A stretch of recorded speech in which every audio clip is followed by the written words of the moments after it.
friends, and welcome back to the Brightworks. Oh, accidentally slowed down the game there.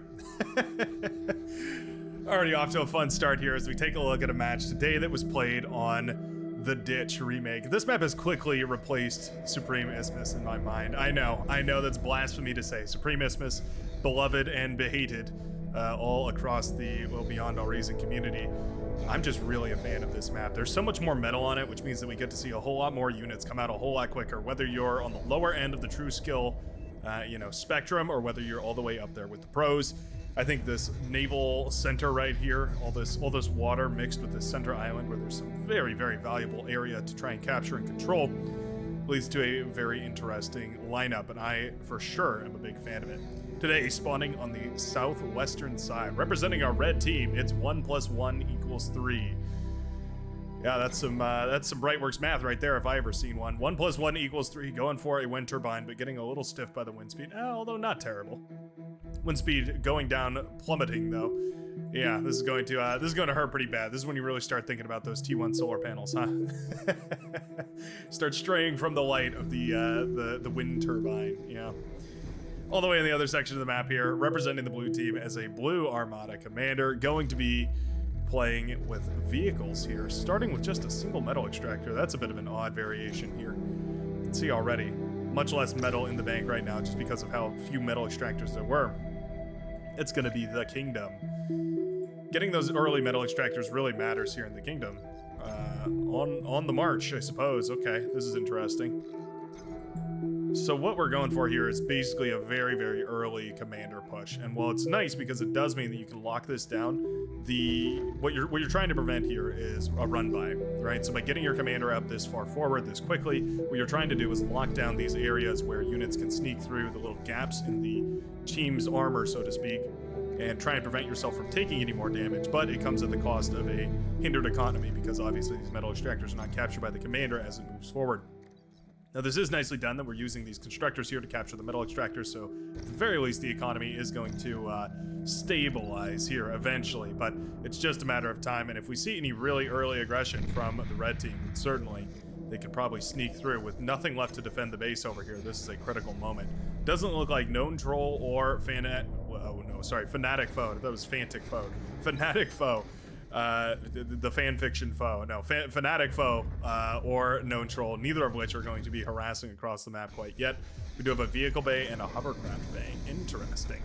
Hovercraft obviously pretty powerful here because they can attack from odd little angles, right? You can imagine them coming up through the pond here and entering in this section and then popping out over here behind where presumably enemy defenses would be at.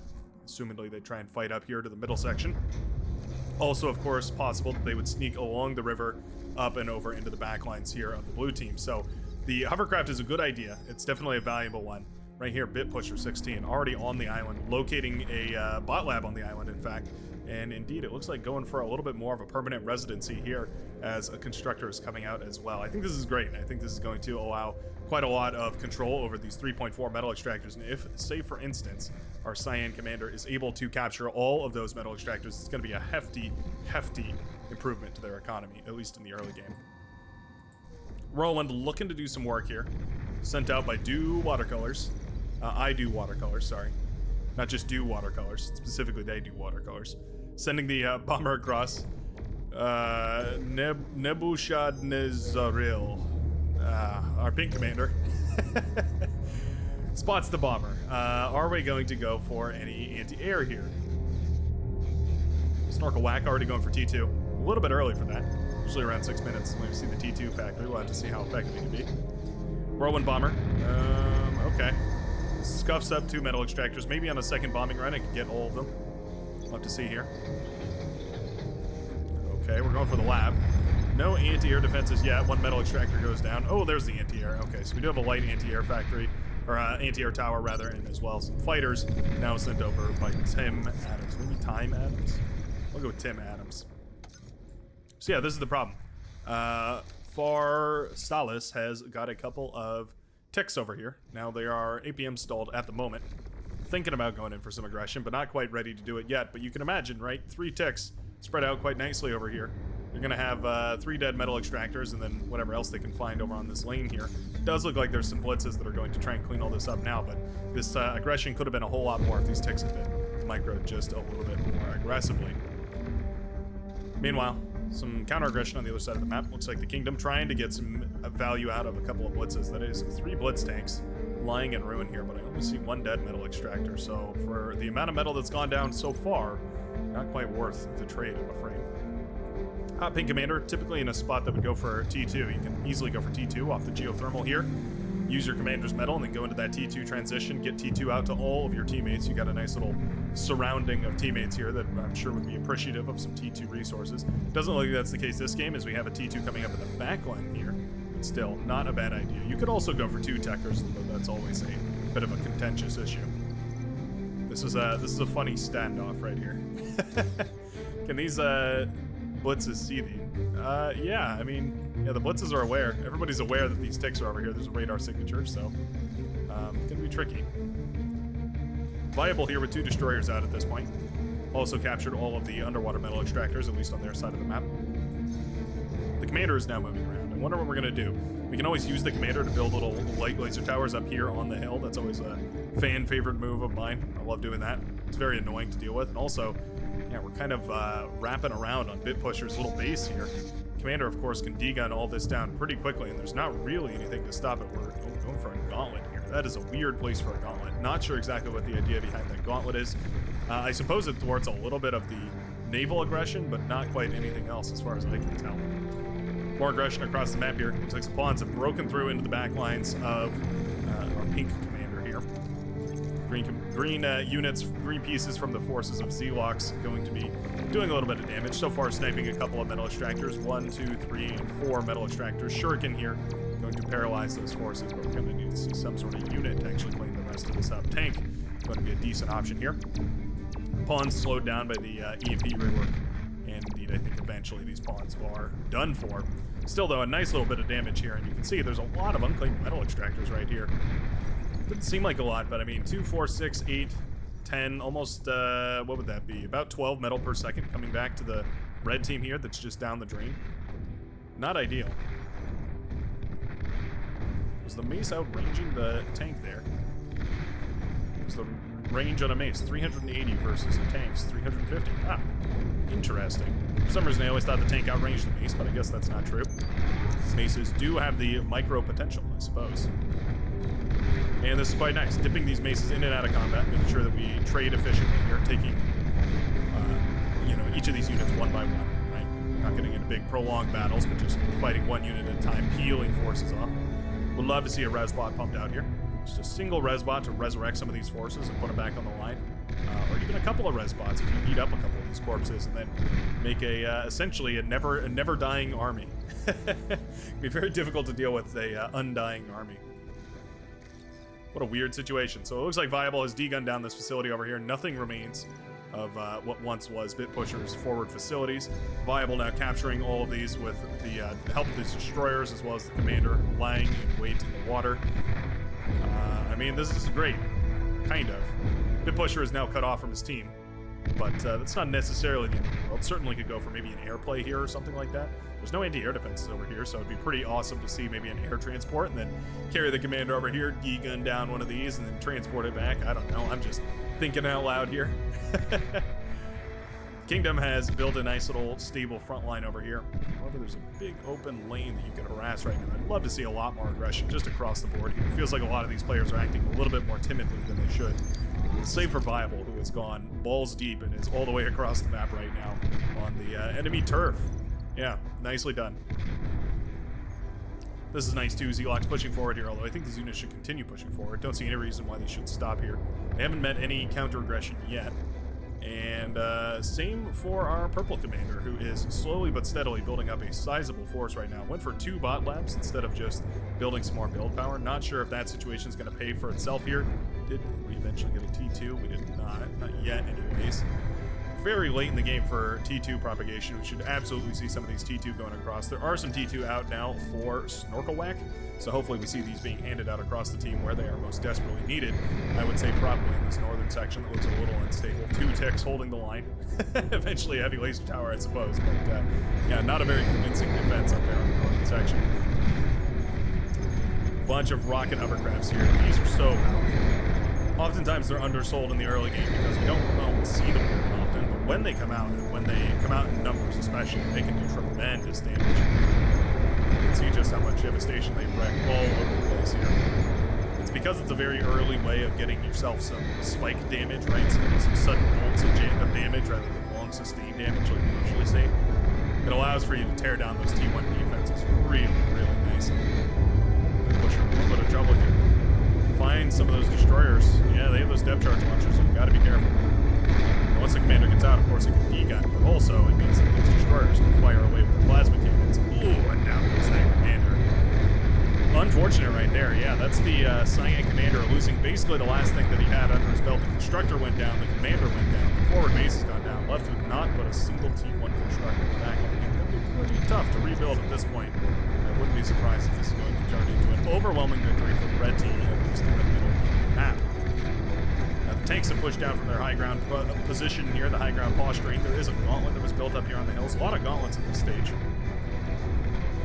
I like this position a whole lot better, though. What does that do? 8% to a commander. So, for context, a Rocketeer here, a single rocket connected to a Rocketeer does 4% damage to a commander. So, you have to imagine like a Rocketeer costing 120 metal versus a gauntlet costing upwards of 1,000 or 1,250. The same cost as a commander. Yeah, it's not the most cost-efficient way of dealing damage on it. Big old tank aggression here, but it is stopped. Nicely done by those Shuriken.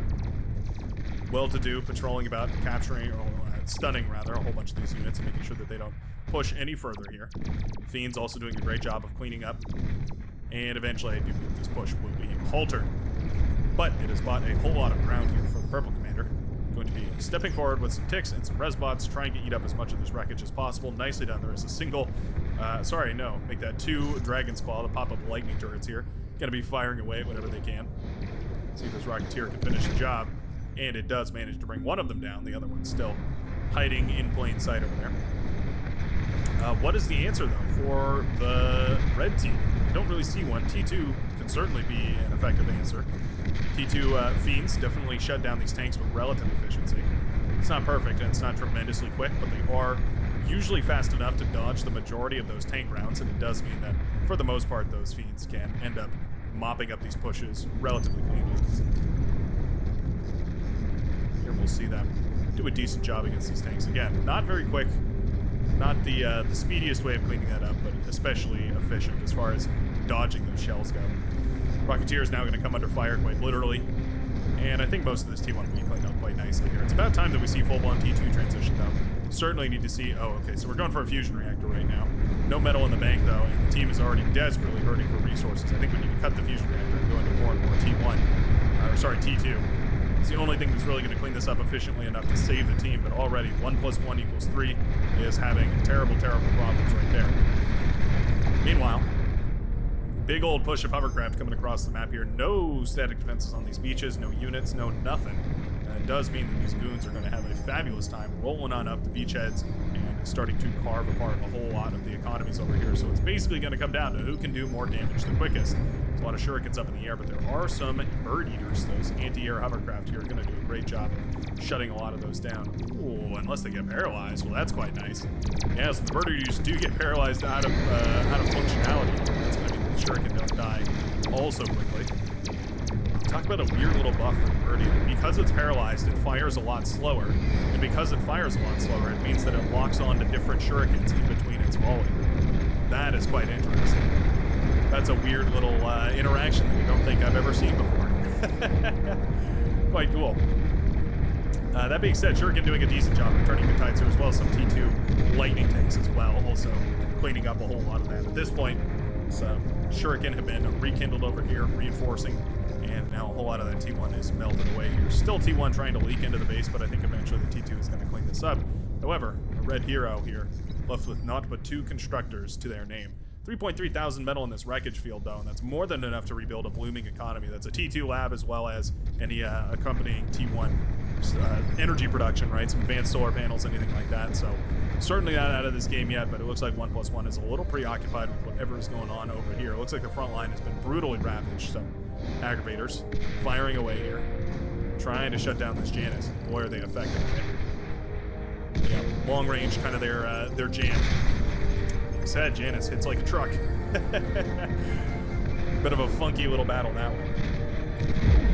Destroyers trying to fire away, but they don't really have enough purchase to fire too much further inland here. They've kind of done the damage that they can do. And I don't think there's going to be too much more that these T1 boats can do over here. I was just going to say, I think it's about time we upgrade to T2 if we're going to stay on the high seas. And indeed, it looks like Viable was about 2 steps ahead of me, as he's already got a T2 constructor as well as the T2 lab out and about.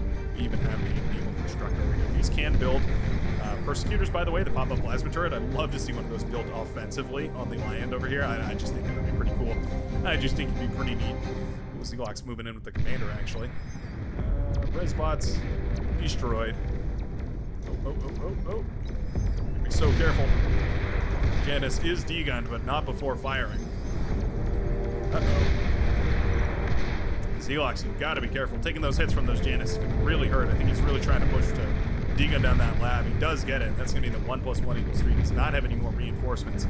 Nicely done by Seaglock's, recognizing right there that basically there's no reinforcements here for the red commander. So at the very least for right now, taking out this commander does mean that the red player is not really going to have all too much production in the backline. There are still a couple of constructors. These really should be working on some build power right now. I think going for a big old array of construction turrets is going to help you get up and running, as well as starting up these metal extractors again. Looks like for the time being, it's going to be our maroon player assuming command over this area. The red commander has been sleeping on the job for a little while. We're going to let him continue to rest. Mauser not bad at offshore defense here, but we do have a long gun firing away at whatever it can, raining down these missiles, these bombardment missiles. Talk about cool unit design. I just got a fanboy over the longbow for just a little while. I guess it's called Messenger. What a cool unit design. Fires a big intercontinental ballistic missile that separates into a whole bunch of bombs right there. Absolutely love it. I'm particularly fond of that one. I think it just looks wonderful. Whoa, big old aggression on the northern side here as well. So we got some fiends pushing forward, encountering some heavy tanks. So at the very least, those tanks will be able to shut down those assault units. For these Sheldon, they get engaged in a long-range battle over here. They're going to have a slight advantage for a little while if they're microed properly against these medium tanks.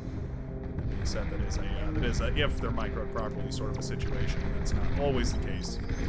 A lot of T1 mixed into this composition too. Are we still producing T1? Grunts I can understand, but I don't think there's really much reason to produce anything else. I guess the trashers are used for anti-air, shutting down those shurikens have been very prevalent this game, so I can understand that. But other than that, I think grunts make a whole lot of sense for us. A little bit of scouting. Grunts are kind of the tech alternative available to Vortex players, but not much of a reason to go for anything else, especially thugs, brutes, or anything like that. One by one, these lightning tanks are falling here. Slowly, but certainly surely. Go.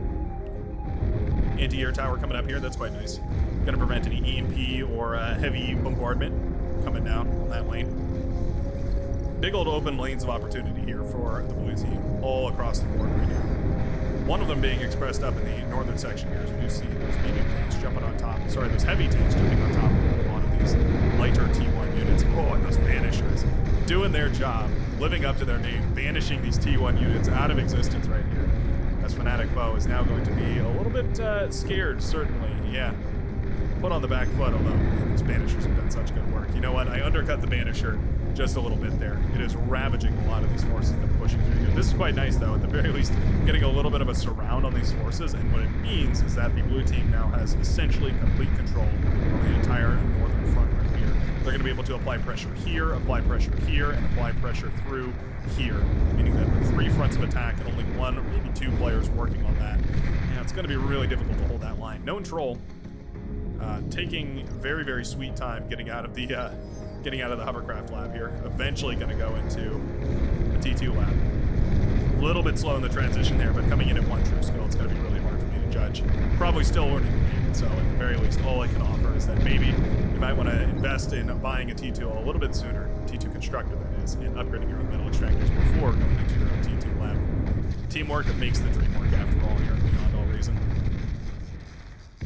Played a lobby the other day that was quite toxic, but it was invigorating seeing how the teamwork strategies basically always won out. And whatever team managed to coordinate on a better strategy pretty much always won the matches. It was really something else. It was, yeah, I mean, it's a renaissance for Beyond All Reason for sure. It used to be 8 individual players just kind of hanging out and doing their best, but now it really feels like we're coming into this new era of Beyond All Reason where you desperately need to work with your team, otherwise you're just going to fall behind, and there's not much you can do after that.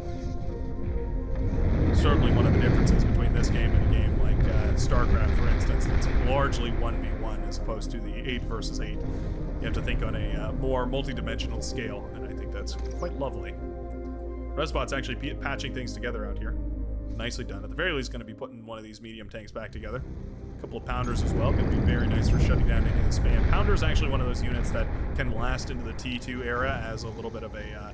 it switches from a frontline unit into more of a supporting role as just an anti-spam unit, but still, supporting is just as effective as always. Very important to keep that spam off your back. Missile ship might go down here. Yeah, Hounds with actually a snipe on one of those missile ships. That's quite nice. Delaying a little bit of DPS that's going to be coming out here. Not to mention that they are quite expensive. Coming in at 2,000 metal apiece. It's a nice little pick right there. Pulsar is now built. It has the range. What it doesn't have is the vision. And much like myself, lacking in vision is definitely not the way to go here. A spy bot, a radar tower, anything like that's going to work out quite nicely here. You know, the volleys from the Hounds are actually tearing the ship apart. Wow. Yeah, Despot brought pretty low there by the volley from those Hounds. Okay. If we could snipe this Despot, that would be really nice. Certainly extremely helpful to everybody who's been bombarded on the coastline here. Oh, Pulsar comes up as well. Nicely done. Pulsar going to snipe that Despot. Very, very nice indeed. Going to be shutting down a whole lot of these coastal forces. Also going for a little bit of fortification around it. Also quite nice as well. Yeah, those Pulsars, man, they are tricky. Tricky to deal with. Tricky to overcome. Technically, those missile ships do outrange the Pulsars, so they're besiegeable, but if you own a Pulsar and you notice that you're just being bombarded, what you can do is turn it off, and what will happen is the head of the Pulsar will retract into its little base here, and it actually becomes very, very difficult to kill. With just a couple of construction turrets, you can keep that thing alive very, very easily. It's super, super resistant right there. It looks like the red player has gotten themselves back into this game a little bit here. A little bit slow on the recovery, and I think mostly that is because that metal got eaten up and handed around to other players as opposed to going back into the red economy. Not the end of the world by any measure, but certainly could have been a little bit quicker on the step there. Meanwhile, up in the northern side, tons of aggression. Vanishers are getting jumped on by Fiends, though. Uh-oh. Not where you want your Vanishers, not at all. Fiends kind of pulling back. I really think they should push a little bit further here. Vanishers prioritizing the Sheldon in the back, but I think that's a mistake. Not a micro mistake, mind you. It's just a little bit of an AI kerfuffle. And indeed, those Vanisher are going to be brought low here by the Sheldon, as well as the Fiend. Fiend excellent for running around and causing total mayhem. Heavy tanks getting dangerously close here. Uh-oh. Relic's going to start to sweat as his T2 army starts to get encroached upon by these heavy tanks here, cloaking the commander quite nicely, so that at the very least these medium tanks are going to push right into D-gun range here. Nicely. Oh, one D-gun. Need another one. Well, okay. One D-gun it is. Little bit of a micro slip right there, but not the end of the world whatsoever here. Talk about a range of possibilities. We've got the T1 bot lab, we've got the T2 vehicle lab, and we've got the T1 vehicle lab, all of which contributing towards the success here for Fnatic Foe. Love to see how valuable it can be. Load of bombers dropping their payload over here on all the fortifications here for viable. Not going to be the end of the world though. Nothing that can snipe the commander. A couple of these constructors might go down. Oh yeah, this commander, or those constructors rather do go down. Okay, nicely done. Nice little pushback there, at the very least shutting down a large portion of this Navy and making a much easier case for defending this area now. With a sort of side note of a push from the air player here, we were just sending these to clear out the bombers, but we accidentally took complete aerial control. Should be the signal that our maroon hero here needs to realize that, yeah, there's actually not a whole lot stopping some really nasty bombing runs from occurring, and indeed it looks like that's kind of on the line here of Tim Adams, as we do go for a couple of these hailstorms, the heavy strategic bombers. Would love to see these skirt around the map here, trying to find some openings, trying at the very least to, clear out some of that economy there for the blue team. You can see right now, the economy is desperately imbalanced for the red team as opposed to the blue team, with the red team pulling in about 100 metal per second. 500 metal per second, and the blue team is sitting on a cool 600 or so metal per second. All that variously dependent on reclaim here, as you can see. A lot of hovercraft constructors actually reclaiming a lot on the high seas here. That's quite nice. Love to see a radar tower or something like that. Back and forth right here on the high seas. Looks like the Cyan player is completely tapped out of the game here, so at the very least, it's going to be a 7 versus 8. It just means that there might be a little bit more APM available here to the red team than to the blue team. Could come in and make a difference. Who knows? This is a scary army right here. We have loads of welders. How many welders is that in total? My goodness, 10 welders, 5 gunslingers, and a whole bunch of hounds. 40 hounds. Gee, that is a. Oh no, I was misreading. I took a miscount there. The census was off there. 20 hounds. Okay, that makes a little more sense here. Yeah, I was counting these hounds, and it was also counting these hounds. Still, though, this is a menacing force right now. Now, one thing for sure, the hounds need to pull back. The hounds certainly should not be in a sole position here. Welders are much better suited to the task. They're very tanky. They have that AoE damage, right? So they can chain react off anything that's coming at them clumped up. And the gunslingers should definitely get up front, too, because they can stun anything and make those hounds drastically more effective. At the very least, a lot more accurate. It's nice. Run by a hounds looking to sneak their way through here. They don't have a radar bot included with their composition, so they're going to be a little bit short-sighted. That's not going to be the end of the world here. It just means that they have to micro a little bit carefully. They're going to be jumped on by a whole host of feats. So getting ready for a run by them. That's going to shatter any expectation these hounds had for any sort of aggression. I think that was just excellent timing here by Snorkelwhack, but nicely done nonetheless, clearing out a massive aggression of hounds right now, leaving the green front completely open. Let's see some aggression. I would love to see some people pushing across at this point in the game. Still going for gauntlets up in this hill. I think it's time to switch into T2 here. A couple of those recluse spider boys have been built here. We also see a capital ship. Okay, so that's what the metal's been going here for. For viable at the very least. Building one of these capital ships, the Black Hydra. It's a menace on the high seas, but definitely very vulnerable to bombing, as well as, in particular, Commander D guns, should it get too close to the coast. Just rhymed there for a second. I thought it was MC Brightworks. Termites now coming up. Talk about compositions all over the place. We do have excellent composition building, but unfortunately, it's just not being used in any way. We have a lot of units on the field, but a whole lack of aggression. Looks like we might be in for a change of pace here. It looks like there's a lot of static defense set up over here. A bunch of Scorpion turrets. They're not the most expensive thing in the world to build, clocking in at 730 metal apiece and 14,000 energy. They certainly do a great job for the price, though. Hard to beat the damage that they can output, especially relevant to T2 terms. A load of Stormbringers, thinking about going in on some sort of bombing run. Well, that's funny. It looks like the Cyan Commander was resurrected here and is now under control of Viable. Oh, those T2 anti-airships, though, they hurt, don't they? Down go the T1 bombers in a blistering storm of flak and firepower. Pink as all hell. Blasting apart those T1 bombers, with basically no reservation. Yeah, that's a tricky one to deal with. I think it should definitely be the signal that it's time to start switching into some T2 bombers for sure. T2 aircraft significantly tankier than the T1 aircraft, and they tend to do a whole lot better job for it. A lot of red spots out on the field now. They're getting burned. Although, that one had some jukes.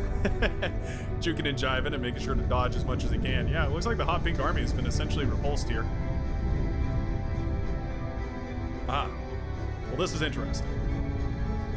Pebbles has gone for, 6 T1 bot labs. None of them producing. 7 T1 bot labs, even. None of them producing. Ah, I see what we're going for. Okay. Instead, going for nuclear annihilation. Are there any available areas that would be prone to nukage? Maybe. Might be able to squeeze one in on the edge here of Tim Adams. Might be able to pop a nuke off on the red forward base over here as well.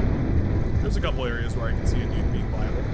Where are we going to plop it? Didn't see where the firing reticle was, but an anti-nuke was launched. Looks like it was fired towards the back line here, but it gained snorkel whack. Much better than I has remembered to, go for a couple of those anti-nukes, making sure that no nuclear bombardment should befall their base. Nicely done.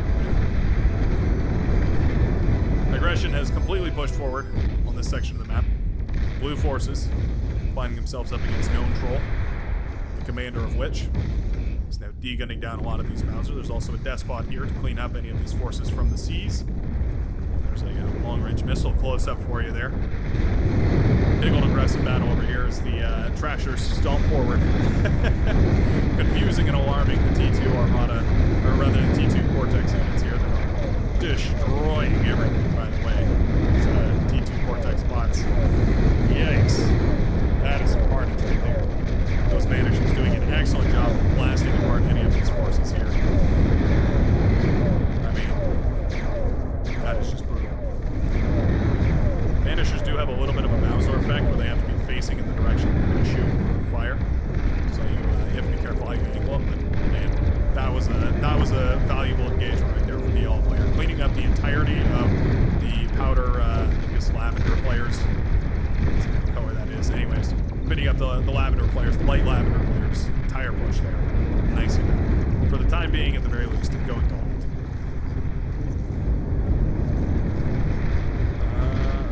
Finally, the capital ship decides to get involved. Oh, this is excellent right here. Yeah, those anti-airships find their way right underneath a whole lot of that T1 Air Force. Now, the Pulsars are doing an excellent job of blasting those apart, I gotta say. Some ducks under the water as well, doing a decent job.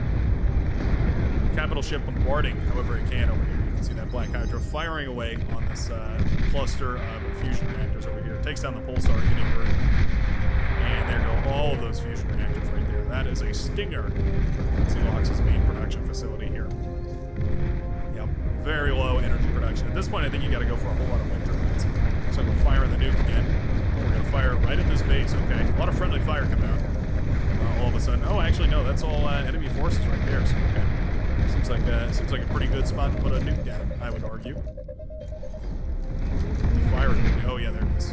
Money shot. Boom. Not going to do all too much against that Black Hydra. It's certainly annihilating all those T2 forces up here, so that's quite nice. Meanwhile, T2 forces rolling forward for Xelox, basically the last of his army here. No more production left in the main base, so this is basically all that's left. A single bull and a radar vehicle here going to be providing the vision for this Mauser to fire away. Nice. See, I like it, but I feel like this could have happened 10 minutes ago, 5 minutes ago, to say the least. Ducks now pushing forward as well. Capital ship also extremely vulnerable to submarine harassment, so these ducks could certainly get some value out here. Not to mention some res subs on those commanders can put those back in action, back in commission. And we see this southern mountain range getting completely conquered by the green player. Nicely done. Whole swarm of ticks, by the way, running around all over the place. Chickens with their heads cut off. They try and find their way around different parts of this facility. A bunch of Arbiter included in the mix over here. I think we just got to transition out of the bots. I think going into vehicles just makes a lot more sense. Or maybe go into an air lab, a T1 air lab, and go for a whole bunch of shuriken to paralyze all this. That's another efficient way to make your bots do a whole lot more work. But other than that, I mean, this army can fire real quick, real hard, one time, and then you can just run on land. So bot spam might not be the worst idea. I mean, it does look like that is more along the lines of what Relics is going for. We've got lots of production back here. Oh my goodness, yeah, we've got a booming economy. Is Relics even able to spend all this? Barely. Looks like just barely able to spend all the metals he's producing right now. Sending a whole stream of T1 units across the map right now. Okay, yeah, T1 labs are turned on and we're going to start pumping out runs. We're going for a good old bot spam. I think this probably could have come up in 2 aphids, but still better late than never. A bunch of ticks will probably as well. Eventually kill those grave robbers. Eventually, one day. Yeah, okay. I mean, this is great. The Banishers don't really have the RPM, the rounds per minute to put down range to stop all of this. The Tiger tanks don't really either. What you really need in this case are like Sumos or Mammoths or anything like that. Zars are pretty good as well, but you need a whole lot of them. And you kind of want to manually control them. You need Zars with some sort of light protection, right? So Tiger tanks work pretty good for that sort of purpose. But really, salamanders, I think. Oh yeah, okay. So we do have the experimental, the proposed units enabled here. Yeah, salamanders are definitely going to be a great option for Fanatic Joe. At least as far as shutting down a whole lot of these teammates. You can see those stars friendly firing a whole lot against all of their own units here. Some massive connections nonetheless. Oh, just brutal watching this T1 melt away at the Tsar fire there. That's pretty epic. The Tsar basically doing its job here, shutting down a whole bunch of grouped up T1 spam, T1 and T2 really. It's a workhorse for the Cortex faction. Built for a brutal war, as they say. Some damage coming in to blast the hearts of the Tsar as well. It's the Tsar of the bot world, firing its green laser beam out of its twin-mounted head snozzle. Twin head mounted snozzle. Maybe that's the right terminology for it. Looks like our orange player has been completely dissuaded from going out of the map here with the inclusion of a whole lot of those pulsar on the coast. It's just not worth moving the units in and having them all die. But it does mean that our green player, Tank Russia, or otherwise known as Tank Russia, is going to be able to get into the water here, so that's quite nice. Going to, at the very least, be mounting some sort of defense. However, I'd love to see a little more offense. I think that's my number one gripe across the way for this entire match here. More and more push. Oh, yeah, that's where those trashers really come in handy. They feel useless right up until that point right there where 400 sure can jump under army. You have absolutely overwhelming firepower to shoot it all down out of the air. Very nice. Fanatic foe in a little bit of trouble here. Commander does go down, taking with it the Tiger. It's badly scuffing up some more Tigers and Tsar in the backline here. There is a Razorback out to try and deal with all this, but the Bandit is pretty much perfectly designed to counter the Razorback. It's just sturdy enough to go up against that T3, despite its very slow approaching walk. All the more making it just even more menacing here. The spread on these bot labs looks pretty good, I would say. Yeah. Kind of pushing through at various angles. Fighters were not cued with the with the bombers whatsoever right there. Unfortunate timing on that, but at the very least, it does mean that the Brute player is able to save his team from a brutal bombardment from its heavy bombers. And, I'm sure at the very least, Fanatic foe who's shaking in his boots is going to be happy to have that area of coverage, at least for the time being.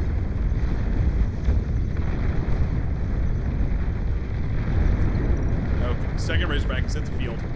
Once you get enough of these Razorbacks out, it's not really going to matter how many T1 bots you send at them. They're perfectly designed for shooting these T1 bots. They have just enough form and function to blast apart any of these T1 units with basically one volley, and they can switch their targets precisely so that they're not wasting any firepower, any more firepower than they need to on these runs here. Yeah, you can see they're basically the perfect static defense against the T1 spam. One more Razorback up there, and I think we'd probably call it stable for the time being. I'm going to cut across to the southern section. We see nothing. Looks like we're about to see some Karganeth moving out here, but for the time being, looks like a whole lot of static nothing. There is a T3 gantry, though. Pebble's producing a whole bunch of Razorbacks here. Is that where those came from? Oh, no. Sorry, I'm getting turned around here. That color always confuses me. This purple color is just close enough to red. I feel like it should be on the red team sometimes. Not it's a different team, different player right there.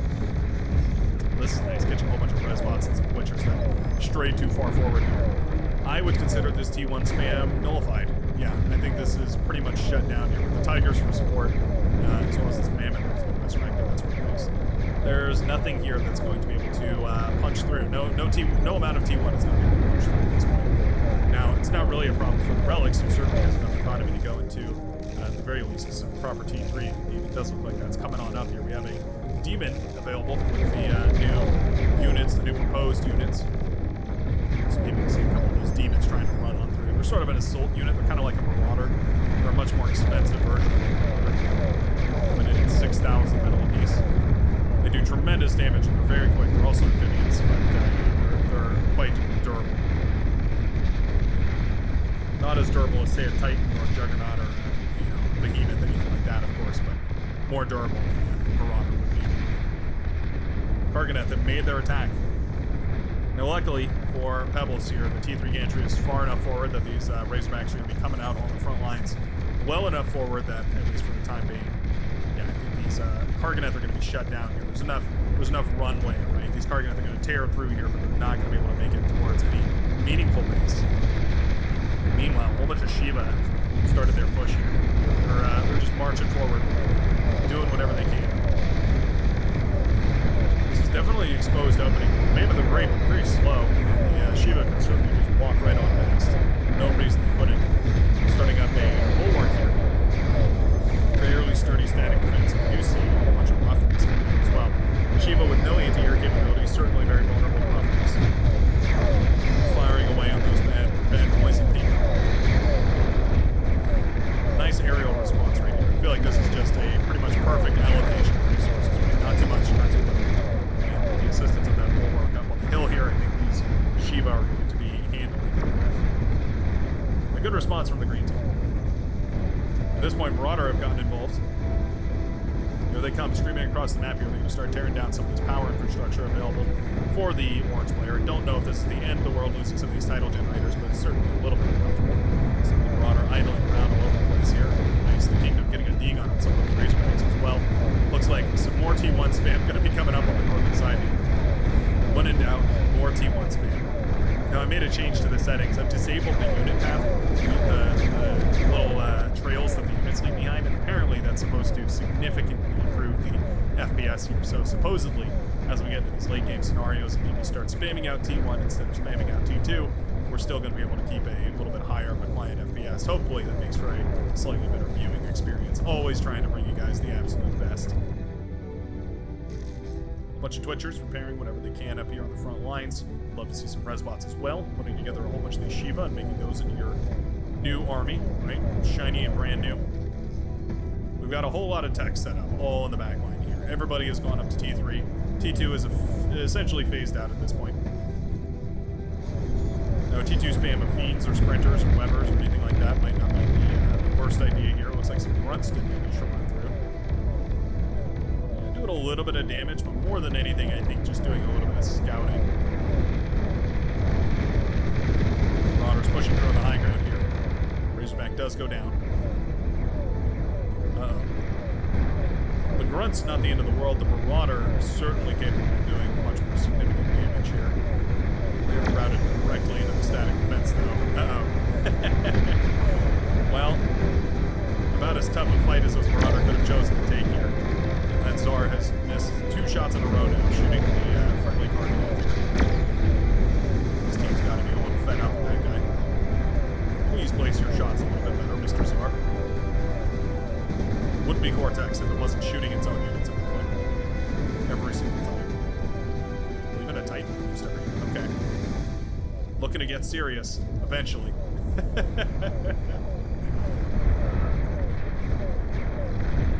There we go.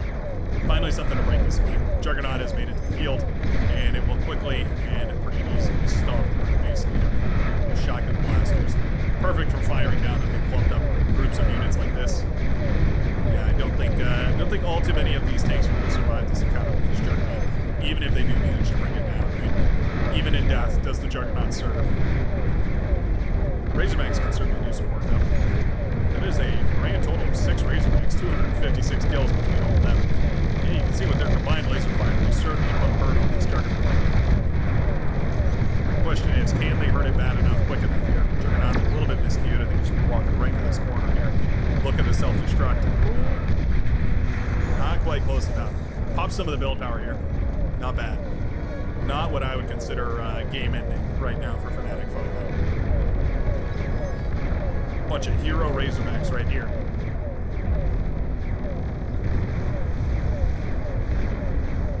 Nuking, huh? I mean, you could just nuke this whole facility. But I guess a little bit of friendly fire nukage should not be in the world.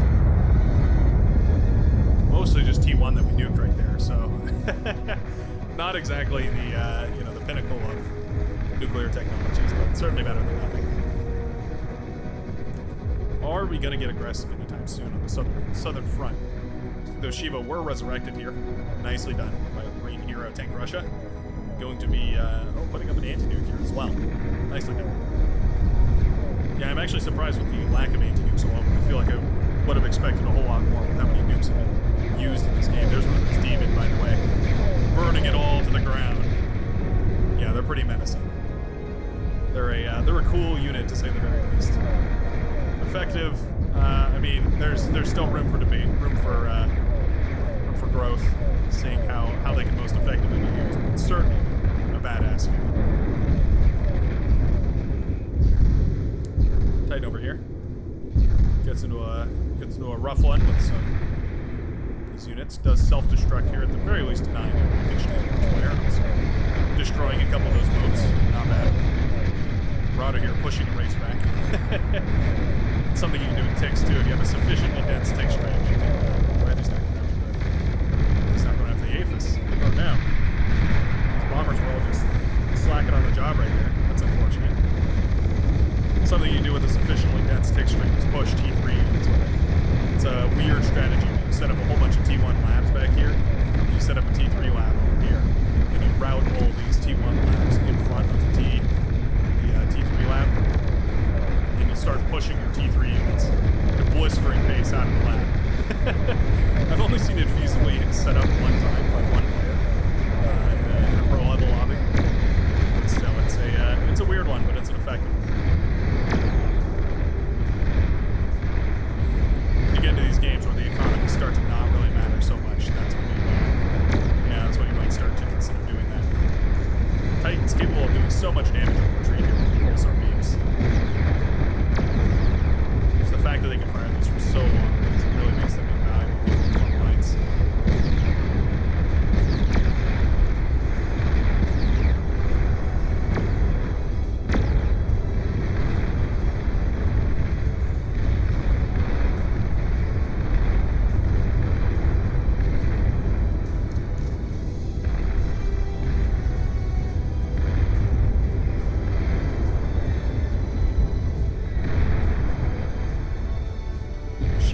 Are starting to fall off at this point.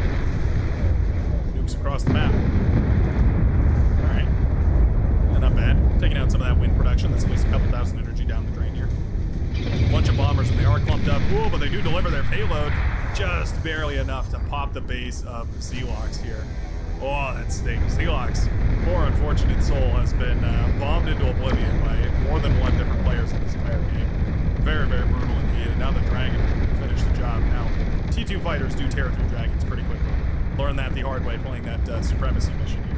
So I don't think these dragons are going to be long for the world as they get blasted apart by a whole bunch of these Nightwings? High Winds. Nightwings, I think. Vortex version. The Razorbacks have decided to get aggressive, and behind them they do have a volley of sniper fire. Very nicely done. That is a dangerous composition. Obviously, the Razorbacks very good for cleaning up the spam. The snipers, however, very good for dealing with the T3. It's kind of a weird crossover, right? The T3 better at dealing with T1 than the T2, and the T2 better at dealing with T3 than the T3. I mean, don't get me wrong, the T3 definitely capable of dealing with other T3, but the sharpshooter just ruthlessly efficient. Yeah, platypus attack right here. Actually doing tremendous work. Not only blasting apart a whole bunch of these tidal generators, but also firing up into the skies with their little anti-air missiles, shooting down some of those fighters. It's not a lot, but it's honest work.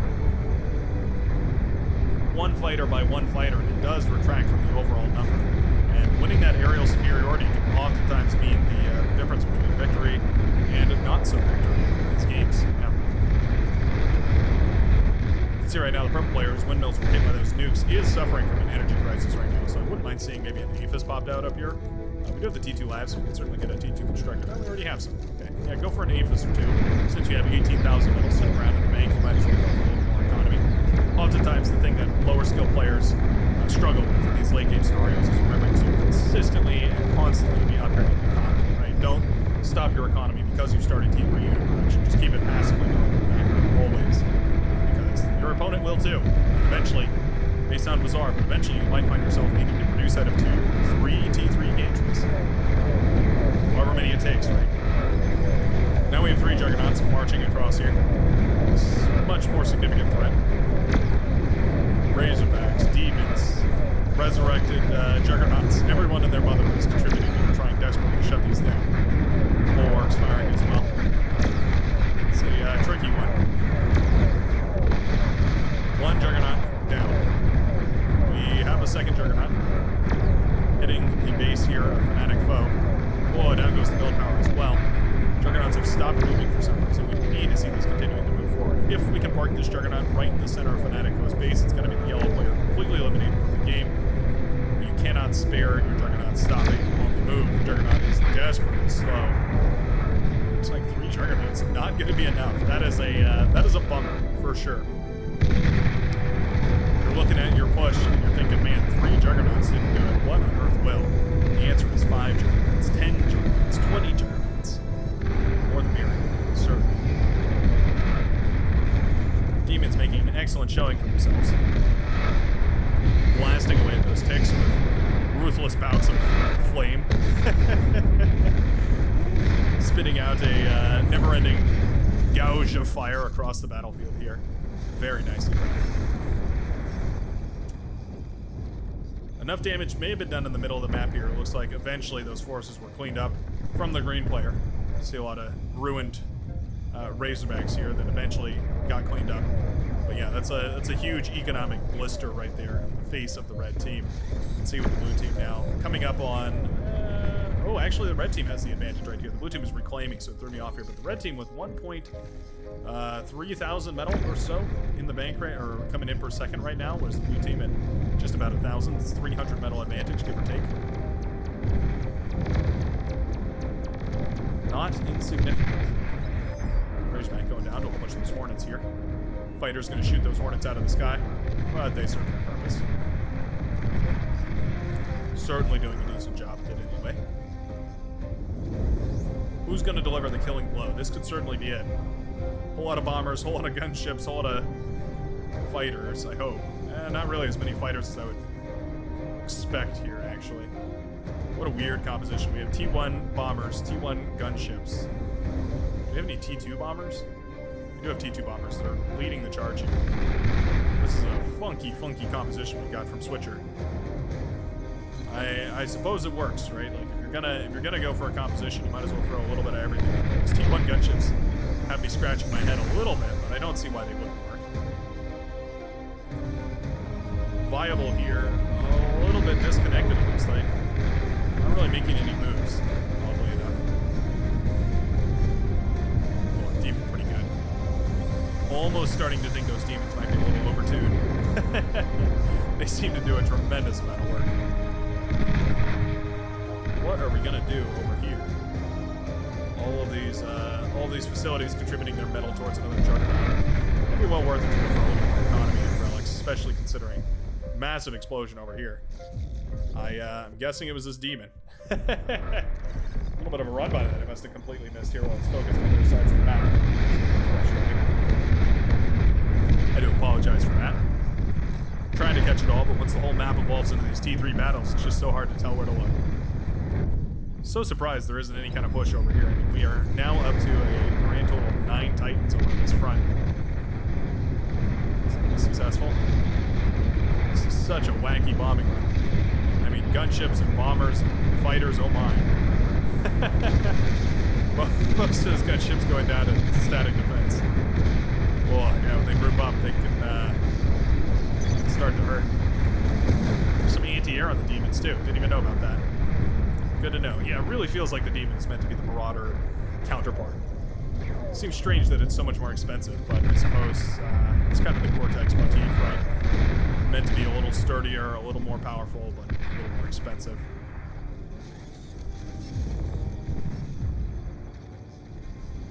Now the fighters are cold. We're kind of doing things backwards here. Yeah, we certainly should be pulling the fighters and then the bombers and gunners. Feels like things are sort of happening in opposite order here today. There's not really a significant bomber force. We have so many of these T1 gunships. My goodness. We're now up to 71 Banshees here, 9,585 metal. That's an advanced fusion reactor's worth of metal in T1 gunships. And I will warn you, these T2 flak vehicles, or flak vessels rather, will shoot those gunships out of the sky in like 2 shots. Let's see it here. 1, 2, yeah. Now enough of any unit, I suppose, to be able to do some work. Here we go. Taking out one of those gunships. Here come the fighters. What are these gunships doing? Hard to tell.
were the fighters collapsing onto the ground enough to do some damage over here? What on earth? Okay, well, the suicide bomber fighters there, I guess, didn't work out in the end.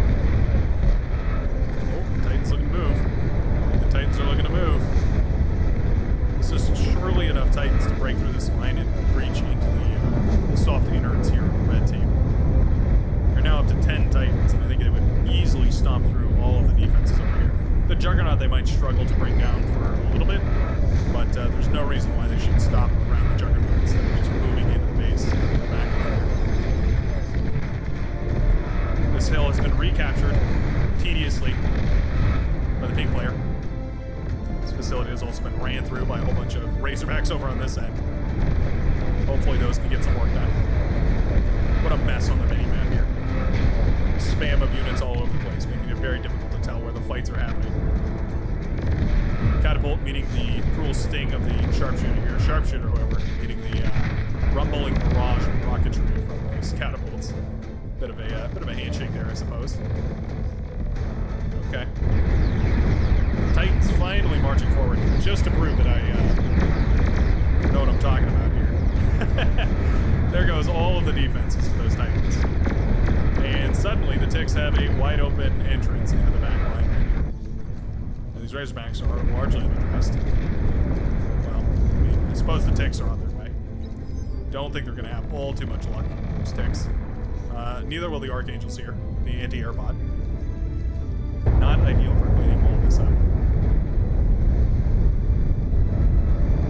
Did the Titan all go get it?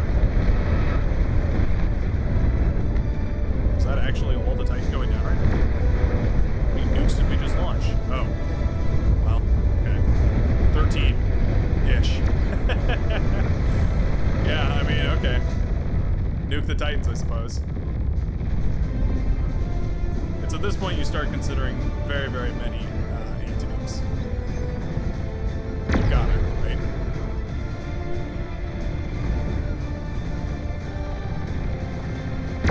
Pulsar's very good, don't get me wrong, but they can only fire ever so often.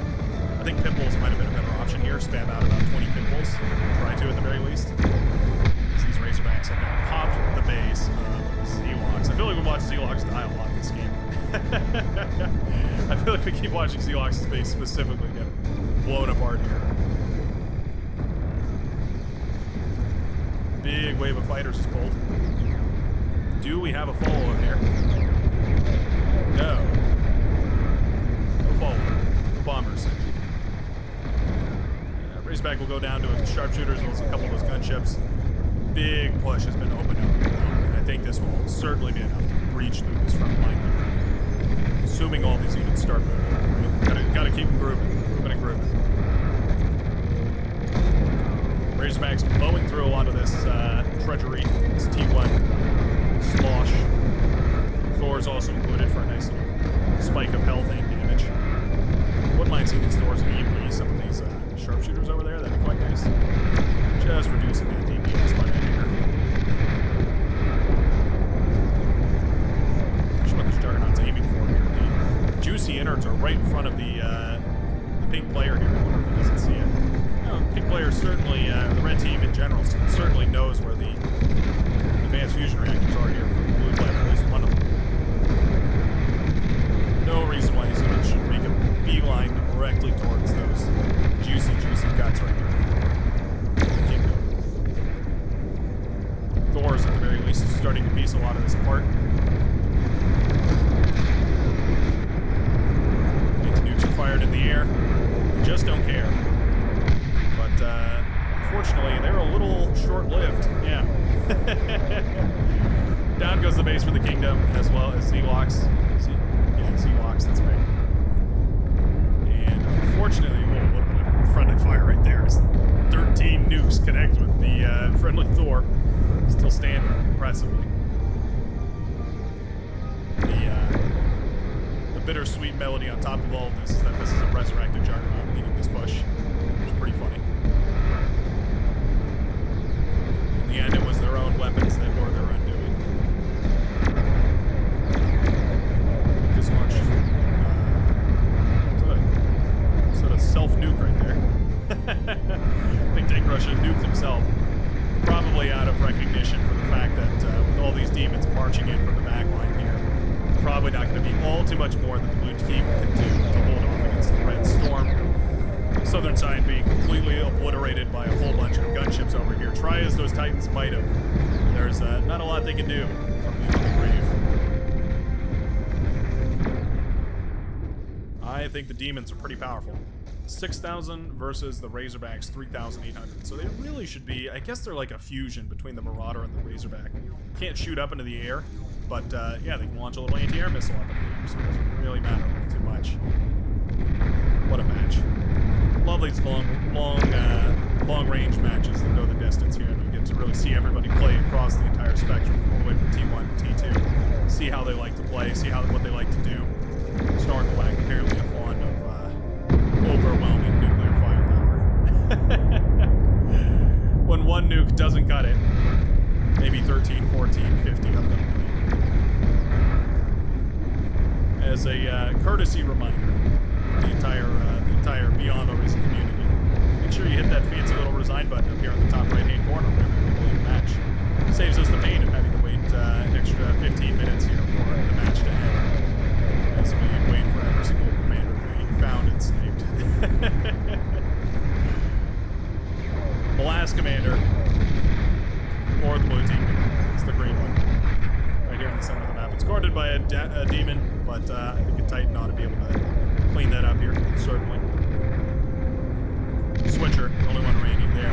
Blue team finally residing here. And indeed, it will be, to nobody's surprise, the red team conquering victory here on the Ditch remake. Boy, I love this map. I think this might be the first match that I've covered that's really gone the late game distance here on the Ditch remake. So let me know what you think about it. I know I sure love it. You can always leave your comments down below. You can hit the like button or the dislike button. That works too, just as long as you let me know what you think. Somehow, some way on this video really helps me out. Helps the algorithm figure out Beyond All Reason as well. Figure out that name means a game instead of just some sort of phrase that people keep yelling with excitement. Anywho, I sure hope you enjoyed today's cast, and I will see you in the next daily Beyond All Reason video. Peace out, folks.